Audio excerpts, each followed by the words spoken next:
Hey guys, welcome back to Four Eyes, the podcast series that gives you a clear view into the optometry world across Canada and the US. We are your hosts. I'm Dr. Amrit Bilku. I'm Dr. Deepan Kar.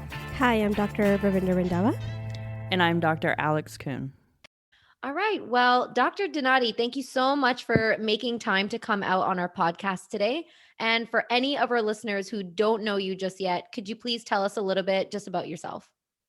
Yeah, so I have been in practice now for 15 years, graduated in 2006 from Pennsylvania College of Optometry, which is now Salus. I started really doing VT right after graduation. Started with just, maybe a patient a year and doing the therapy myself in the exam room with what little equipment I had purchased from the school's shop and what was required in our BB lab, right? And kind of got going that way. But I knew that it was always something that I kind of wanted to incorporate into my practice. After I graduated, I myself was a VT patient while I was in school, and it had made a very significant impact on my life, really, and kind of was the driving force in actually, getting me through school in a lot of ways. So I knew it was something that I wanted to make sure that I used and, made my patients have the same benefits that I did. So that was kind of it from the beginning of things, and slowly increased the number of patients per year that I saw in VT. And in 2014, myself and a bunch of other passionate, like-minded ODs formed what was back then COVTNR, the Canadian Optometrists in Vision Therapy and Rehabilitation. Because that is a big mouthful, we changed the name to Vision Therapy Canada. And so I'm currently the president of VTC for another few months, and was the founding vice president. So that's me in a nutshell. Yeah. And that's a great accomplishment. And you also took out that you lecture for OEP as well, and you lecture for things like learning during quarantine, which is how we discovered who you were before I started working with you. Yes, that was a lot of fun. Yeah. And those lectures were for us a window into Canadian optometry and just, how people kind of practice here since we all graduated from a US school. And your lecture was very, very interesting because it's not really the normal way to treat amblyopia or how people are approaching amblyopia therapy. Right. So, in that main lecture that you had on the LDQ website, you said, leave patching for the pirates. It's not for kids. Leave it for them. Don't do it in your amblyopic kids. So can you talk a little bit more about why patching therapy may not be as successful as it's made out to be? Well, I mean, patching very much is kind of the go-to therapy. It's certainly what we're, mostly taught in school as the go-to treatment. And it's very easy for us to prescribe. It's the work isn't for us at that point. The work really then falls to the patient and the family to make that happen. And, really what we do know is that up to half of patients who we prescribe patching to are not successful in achieving the end result visual acuity that we want. And of those 50% of kids who actually are successful, we know that that a quarter of those will actually fail or have a recurrence of their amblyopia within 1 year of stopping the patching. And 60% of them will have an amblyopia recurrence after 5 years of stopping the patching therapy. So, what we're doing when we prescribe patching to these young children, the majority of times, it is younger children that are getting this, initial diagnosis. What we're doing is we are asking a child to go against their nature by, looking through an eye that they don't want to use. And experiencing the world in a way that they don't want to, and forcing that responsibility onto the parent to try to enforce something that the child hates, the parent hates doing it to them, that it seems cruel to them, and ultimately it is. Yeah. There's also the bullying. Heaven forbid anyone would see the child wearing the patch. And there unfortunately are still some of our colleagues who are not aware that 2 hours a day of patching is plenty from a research standpoint, and they don't actually have to be in the patch all day. So Yeah. there's better ways to achieve better binocular results. And so really the only thing that I use patching for, black occlusive patching for, is in the vision therapy room with activities, certain Yeah. activities for very short periods of time. Yeah. I've met so many adult amblyopic patients who absolutely hate their eye doctors now. They hate optometry. They hate everything about seeing an eye doctor because they are scarred for life about that eye patch that they had to wear when they went to school at Yep. 5 years old. And like it sticks with them. They'll tell you at the age of 40, they'll be like, oh, I still remember I had this, darn eye patch on my eye when I was like 5 or 6. I hated it. So yeah, it makes a big impact on their life in general. But yeah. And it affects how they see themselves, right? Hmm. I mean, what better way to make a child feel like there's something wrong with you Yeah. than you have to wear this thing on your face. It's like the optometric scarlet letter, right? Yeah. um, so yeah, that there's really not a whole lot of reason that we should be enforcing the use of patching Yeah. nowadays. You already kind of touched a little bit on this, but why should vision therapy be offered as an initial treatment instead of patching or pushing plus on spectacle prescriptions for amblyopic patients? Well, it's a good question. And what I would say, first and foremost, is that we really have to remember that amblyopia is not a monocular problem. Hmm. Okay, this is a binocular problem. This is at its very core a binocular problem. And I mean, if you look at the history of patching has been used even in the 1800s as treatment for amblyopia, and it really hasn't changed a whole lot since Yeah. then. And when we look at the logic of it back then, was you have a bum eye, and we are going to occlude the better one to force the bad one to work. And that's ultimately the logic. And if you follow that logic, then it does seem to make a certain amount of sense.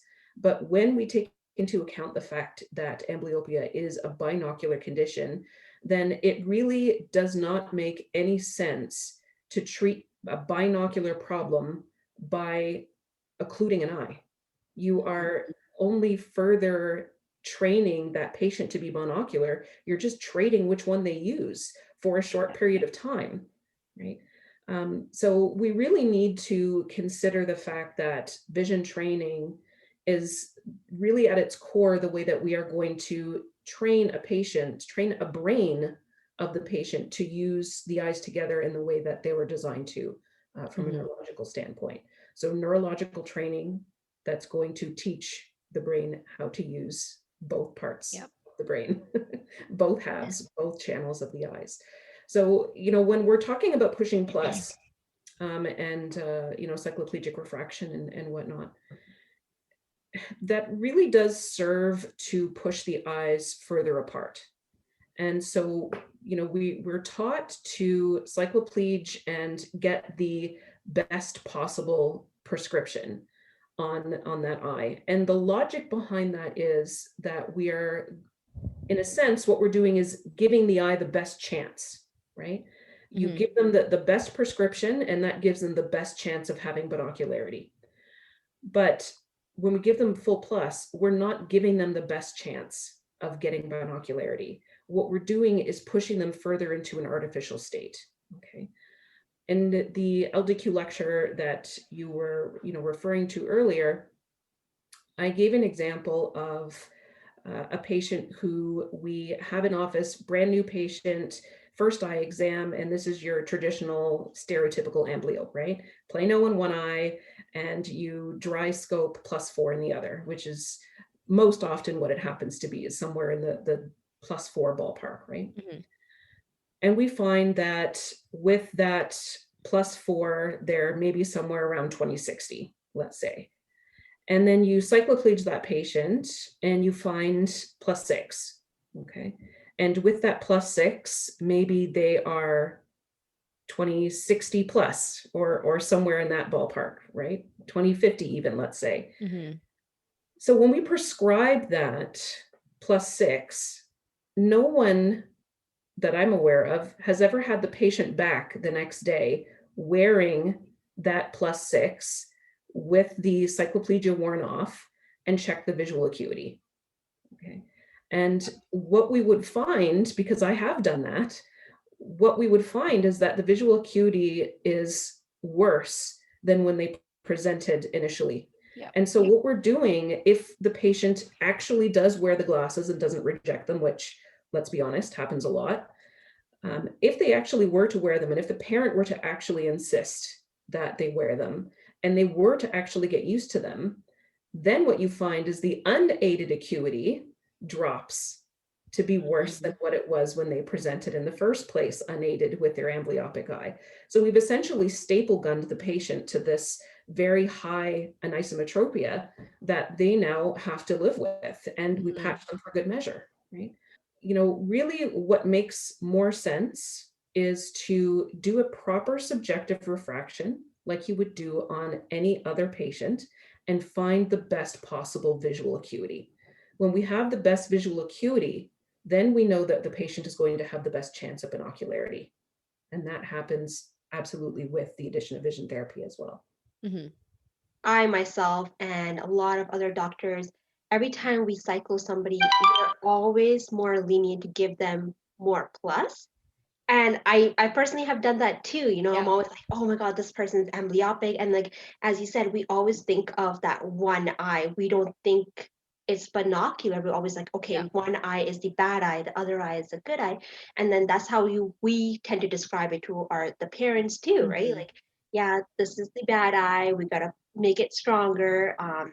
When I watched your lecture, it changed the way I thought. It changed the way I did red, wet, red, because then I was like, okay, I see what I'm getting, but I know I'm not prescribing that, because at the end of the day, there's no point in you doing all of this if the patient isn't going to wear the glasses. And then, and you pointing out that you're creating more aniso, and I was like, yeah, I never thought about that before. It's definitely changed the way I practice in clinic now when I deal with kids, and I definitely feel more comfortable now.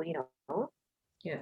I mean, and we also have to remember as well that this, for the majority of the time, it's a shock to the family, right? That the parents, the majority of the time, had no clue that this was happening. They were just, I just brought this kid because I was bringing the other kid, this was a twofer for me. I really wasn't expecting anything was going to be wrong with this kid.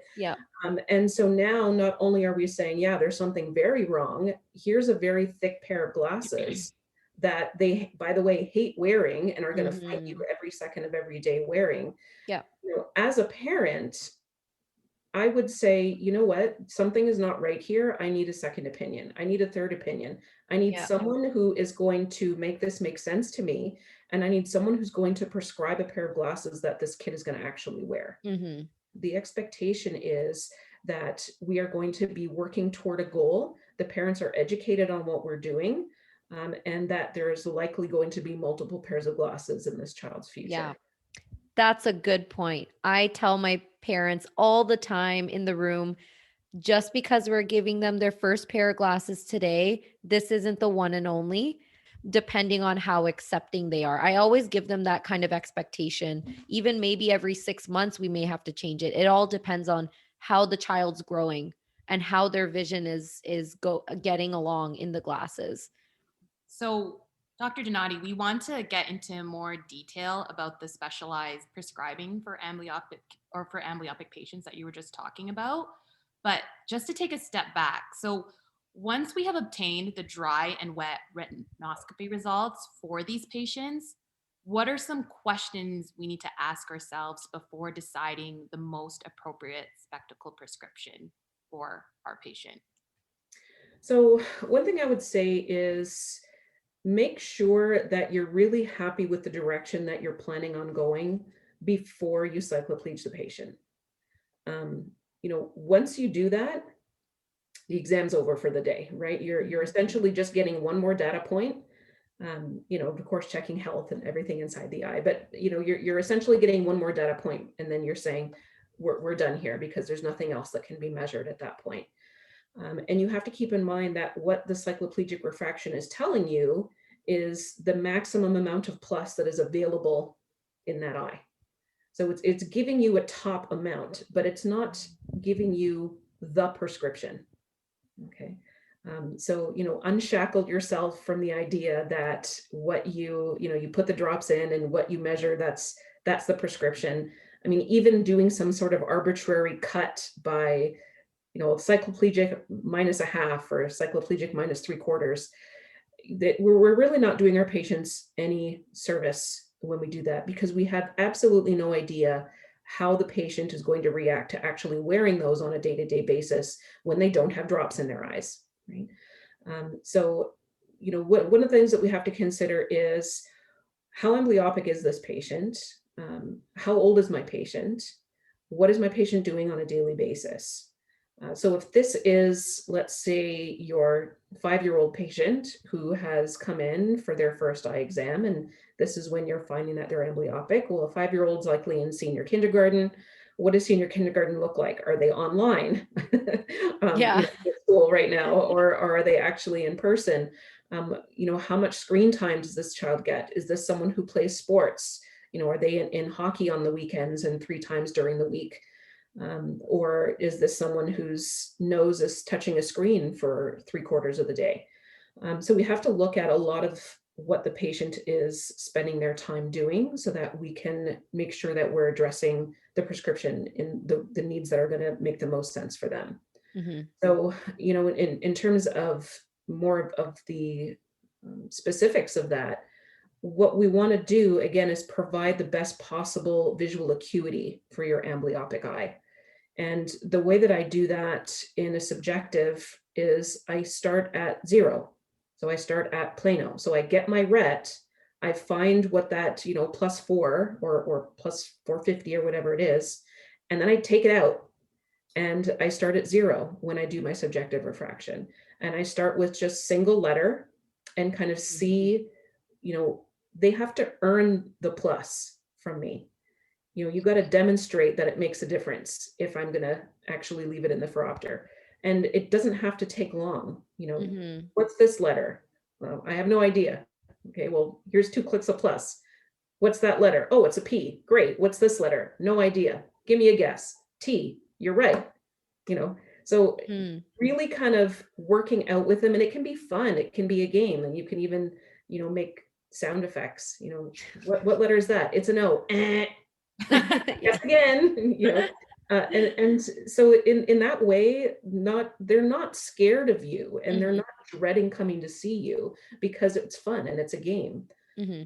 And so once you've found what that best acuity is, you don't give them more plus. So if giving more plus doesn't give you smaller letters, then there's no sense in having it.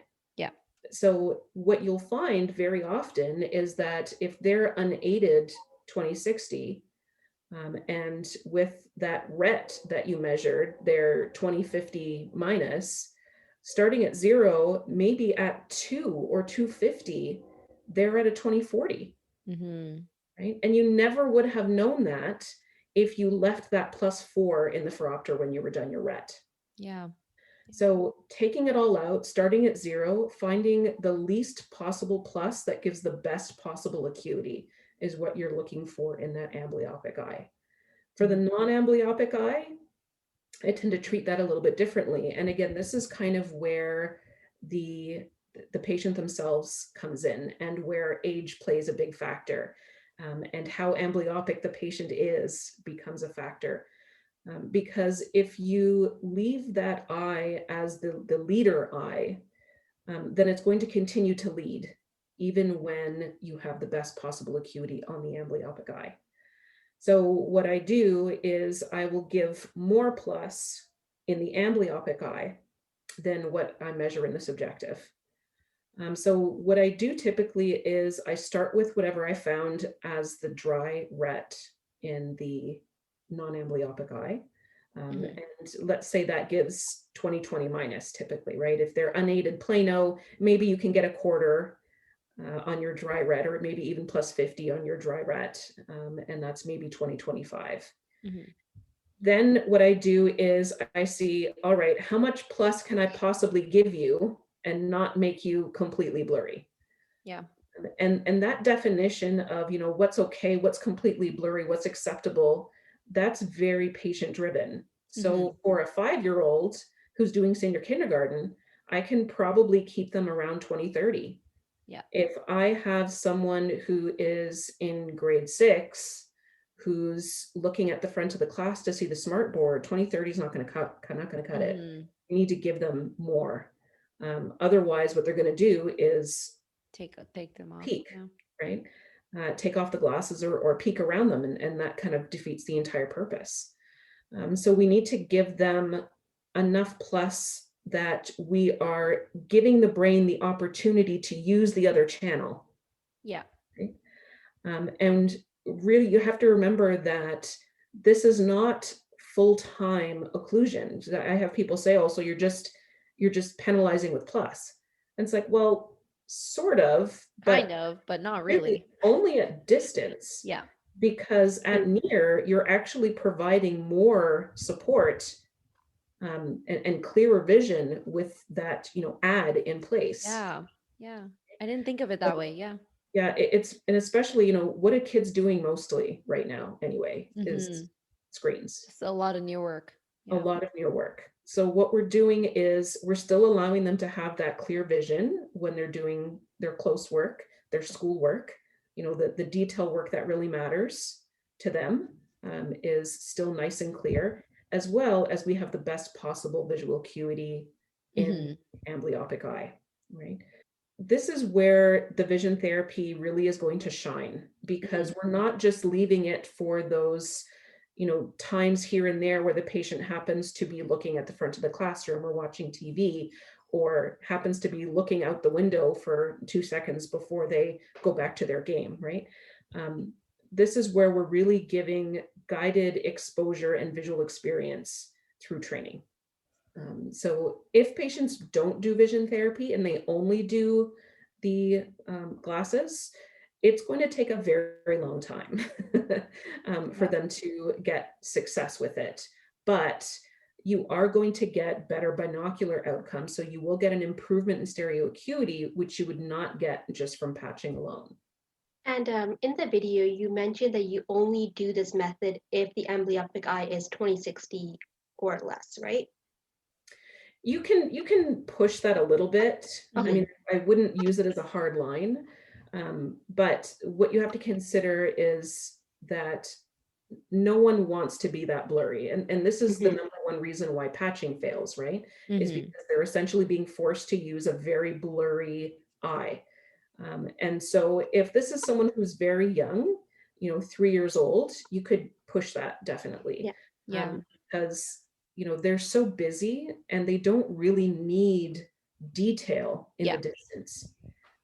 Being 20/40 even in the distance, 20/50 is not the end of the world if the only thing that you're doing is, watching Paw Patrol, Yeah. standing underneath the TV looking up on the mantle, right? It's true. Yeah. So, that their visual acuity needs are a lot less, and so they tend to be a lot more tolerant of that blur. Mhm.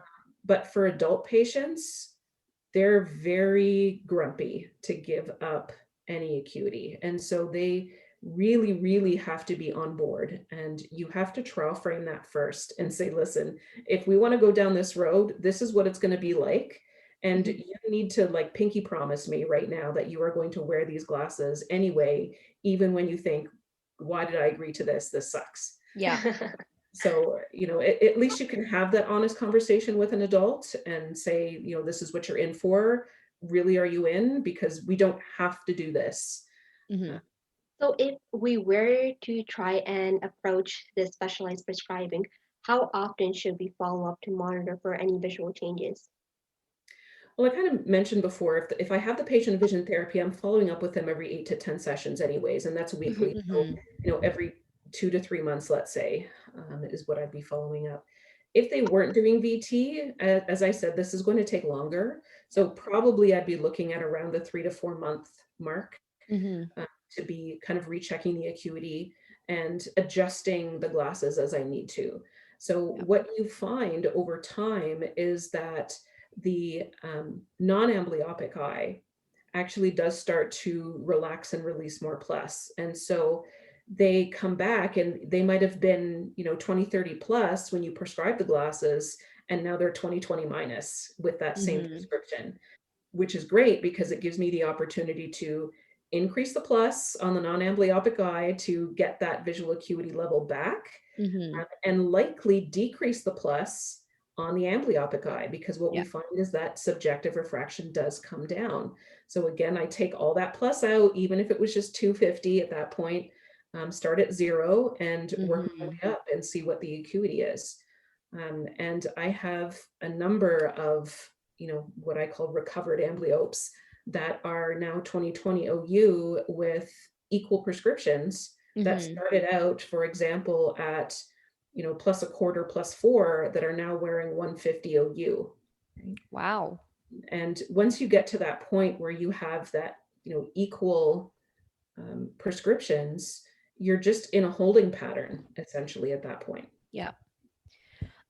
This specialized prescribing pretty much sounds like an updated, more modern and useful version of like using a Bangerter filter instead of an eye patch. Because so I guess for anyone who's listening who still may not be really caught on with this method, if you think about the reason why we used a Bangerter filter was because we didn't want to fully occlude the non-amblyopic eye. So we gave a filter that blurred the vision but still provided light. But now you are just amplifying that treatment by at least still, improving their vision in the non-amblyopic eye to around 2025, 2030, so they can still function binocularly. Yeah. Um, There's pros and cons to each. And mhm. I have a lot of colleagues whom I respect very much who prefer to do Yeah. the filter way of doing this. And the benefit to doing the filter method is that you don't have such limited exposure to the Mhm. penalization, right? As Yep. I kind of mentioned, you're really only penalizing in the distance if you're using Mhm. plus, and at near, you're not at all. Yeah. With the filters, it's full time, right? As long Yeah. as they wear the glasses. The Mhm. downside to it, though, is that you're not addressing the anisometropia, right? So you're Mhm. still going to have a large difference between the two lenses at the end of your treatment. And plus, if you're asking this patient to wear the glasses full time, they still look different. So it's not the same as going to school with the eye patch on, but the glasses don't look like Mhm. the other kids' glasses do. And so there is still that kind of social impact. I have a question for anyone who may be interested in, experimenting with this sort of a treatment.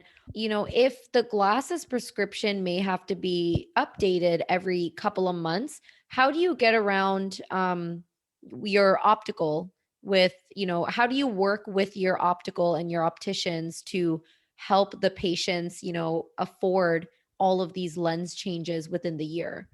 Is there any like tips or any tricks around insurance or anything that you've learned to Yeah, help that? there are some lens companies who are actually offering growing plans where Mhm. they do kind of allow a certain number of lens changes within a certain amount of time. So we're pretty good at kind of steering patients who we know are going to need a lot of lens changes, to go those routes. Mhm.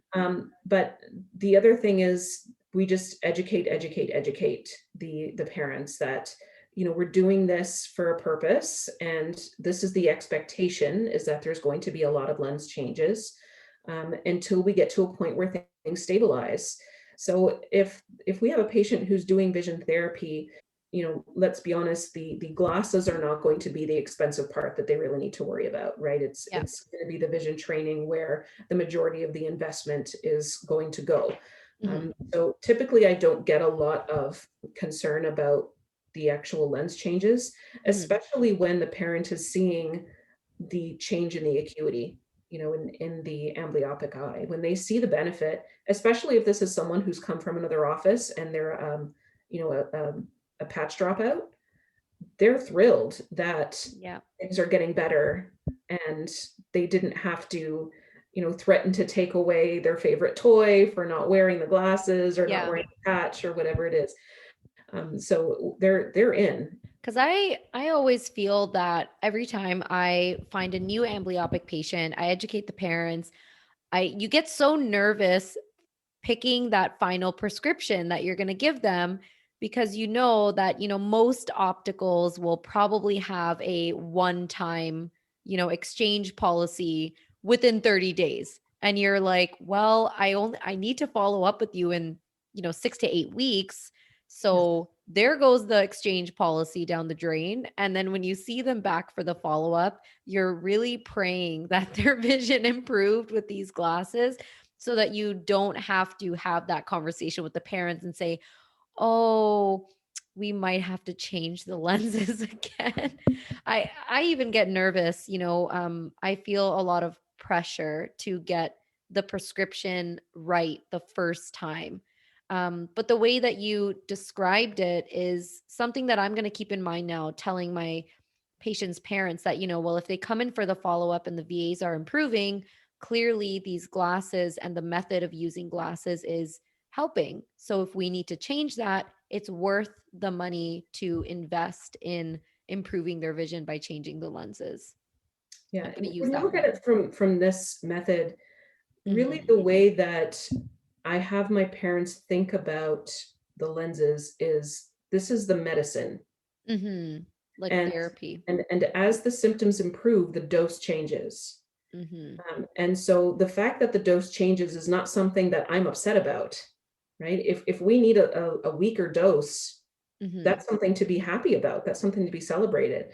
And I find that now, if I tell a parent, you know what, I think we're going to need to keep the glasses prescription the same, I actually feel worse about that than by saying, oh, we have to change the lenses. Because to me, when we're changing the lenses, it's because there's been enough of an acuity improvement that we need to adjust things again. So if it's stable, it means that we're not making much progress. So Yeah. it's a way of kind of flipping that expectation on its head, that the expectation is that the glasses prescriptions should change because things are getting better and I need to lower it. Now it was 250. Now I only need it to be at a 2. Isn't that Yeah. fantastic? Right. Yeah. So it's the way that you're changing their expectations.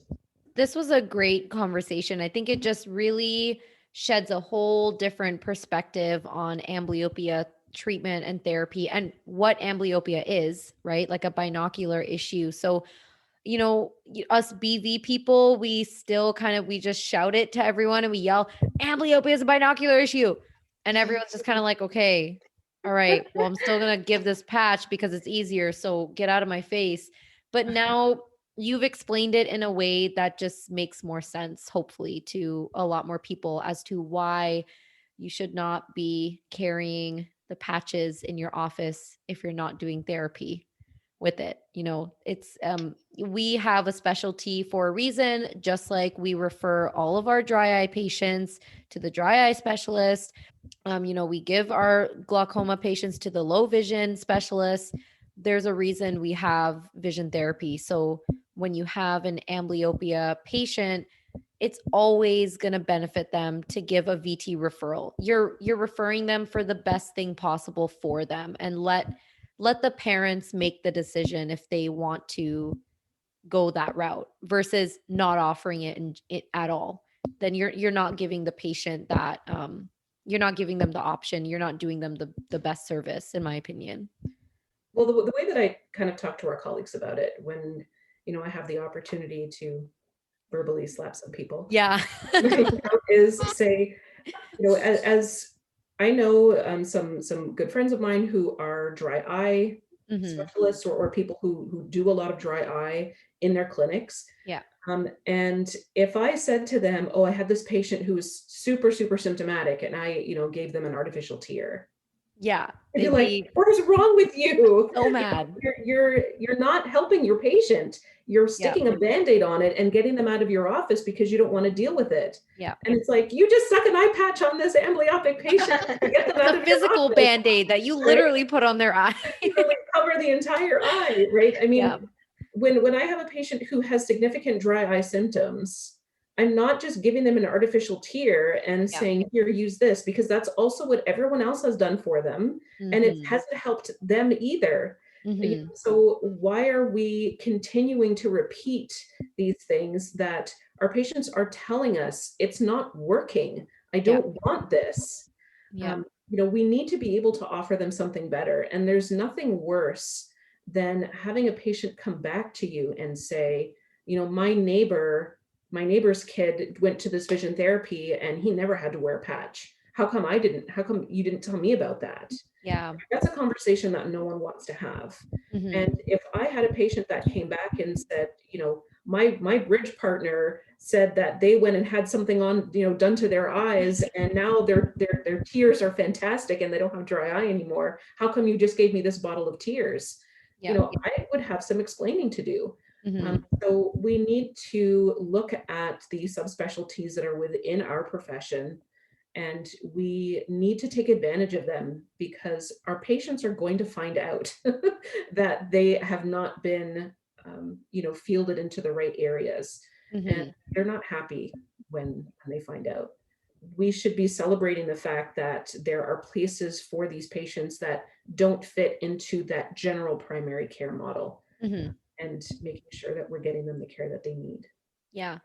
And our final thoughts from you, Dr. Donati. So, is there any other advice that you'd like to provide to our listeners who are mostly new grad optometrists or optometry students? Any advice for when it comes to managing and or treating amblyopia?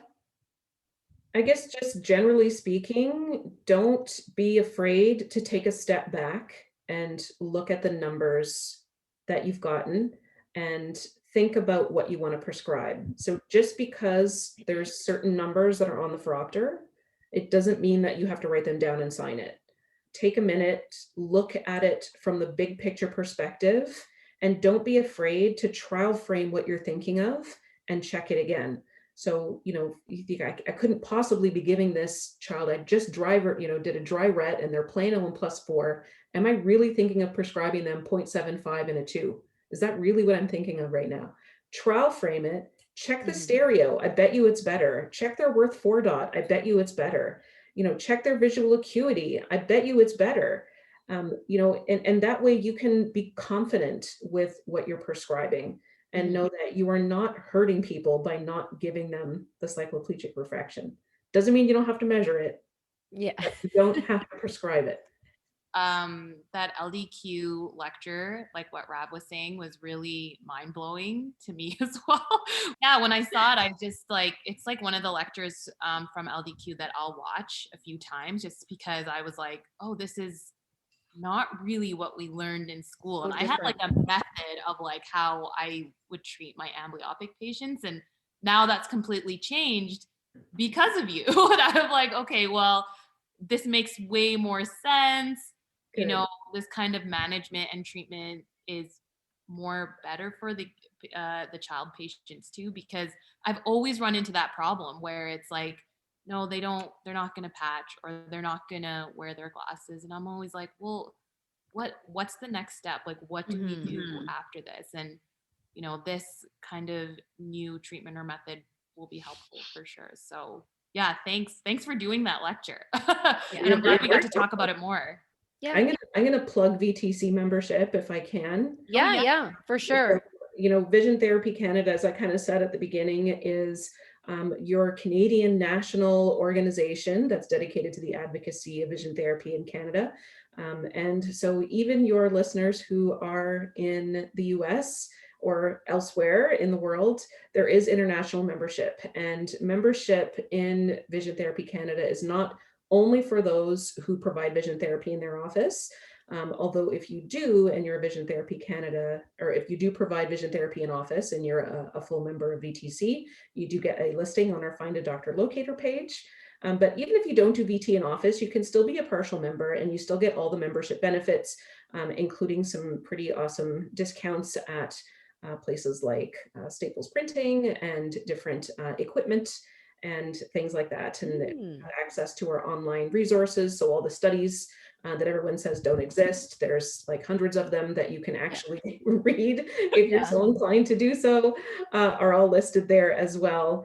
So check it out. It's visiontherapycanada.com, and we do have our virtual conference coming up in August, so everyone can stay safe. And we are going to have 2.5 days dedicated to primitive reflexes and strabismus and amblyopia care. So I hope if you like this, that you'll be able to sign up for that as well. Registration is opening up very soon. Thank you to everyone for listening to Four Eyes. If you enjoyed this episode, please be sure to subscribe and leave us a rating to give us feedback on how we're doing.